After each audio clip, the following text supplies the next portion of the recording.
Hi everybody, my name is Ray McEntee. I'm a partner of the McEntee Law Group. We're an immigration firm based in Chicago. Wanted to give a quick video to update people in relation to international travel to the United States and the developments since November 8th. As many of you may be aware, there have been long-standing COVID travel bans in place that have prevented the majority of travellers from Ireland, the United Kingdom, Schengen area, India, Brazil, China, Iran and South Africa from coming to the United States. Unfortunately, this has caused a lot of people to be separated from family members for a really extended period of time, and myself included. So great news that, these travel bans have been lifted just in time for the holidays. Okay, so what happened on November 8th? Effective 12:01 a.m. Eastern Time on November 8th, all non-immigrant, non-US citizens are required to be fully vaccinated against COVID and to be able to show proof of this COVID vaccination to airlines prior to boarding the United States. This requirement is kind of now in place instead of the country's specific travel bans. Okay, so there are some limited exceptions to the COVID vaccination requirement. They include children under 18, travellers who medically can't receive a COVID vaccination, emergency travellers who don't have timely access to a COVID vaccination, limited COVID-19 vaccination trial participants, those individuals who are travelling on non-tourist visas from countries that have low COVID vaccination availability, members of the armed forces and their immediate family, airmen, crewmen and diplomats. Humanitarian exceptions to the vaccination order will be made on an extremely limited basis. Okay, so what vaccines are accepted? So CDC has determined that for purposes of travelling to the United States, they'll accept FDA approved or authorized vaccines and WHO emergency use listed vaccines. These include the single dose Johnson & Johnson vaccine and the 2-dose vaccines including Pfizer, Moderna, AstraZeneca,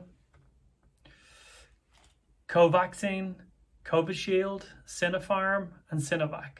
CDC has also said that you can mix the 2-dose vaccines, that's acceptable. So for example, getting one shot of Pfizer and a second shot of Moderna, or getting one shot of AstraZeneca and one shot of Pfizer. They'll accept that. Okay, individuals are considered to be fully vaccinated against COVID 2 weeks after their single dose Johnson & Johnson shot or 2 weeks after their second of their 2-dose COVID vaccine shot. Okay, so how do travellers show proof of their COVID vaccination to airlines prior to boarding? What's acceptable? Okay, so the proof of the vaccine can either be a digital or a paper record from an official source, and it should include the traveller's name, their date of birth, what vaccine they received, and what date they received it on.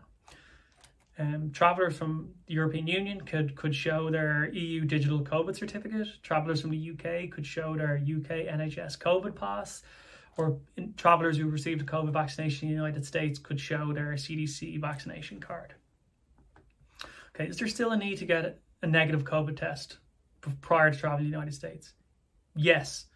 All travellers above 2 years of age, regardless of immigration status or vaccination status, are required to show proof of a negative COVID test before travelling to the United States. If you are fully vaccinated, you can show proof of a negative COVID test and result within 3 days before you travel to the United States. If you are not fully vaccinated, then you need to show proof of a negative COVID test and result within 24 hours before you travel to the United States. Individuals who have recently recovered from COVID are not required to show a negative COVID test. What they can do instead is show proof of COVID recovery, and that is proof of testing positive for COVID within 90 days of your flight to the United States and a letter from a doctor or another healthcare provider stating that you were cleared to travel to the United States. If you want to find more information, please check out our website, McEnteeLaw.com. You can follow us on Twitter and Instagram. You can also check out the CDC website. They've got a lot of great information as well. Safe travels to everybody. Happy holidays. Thank you for listening. Bye.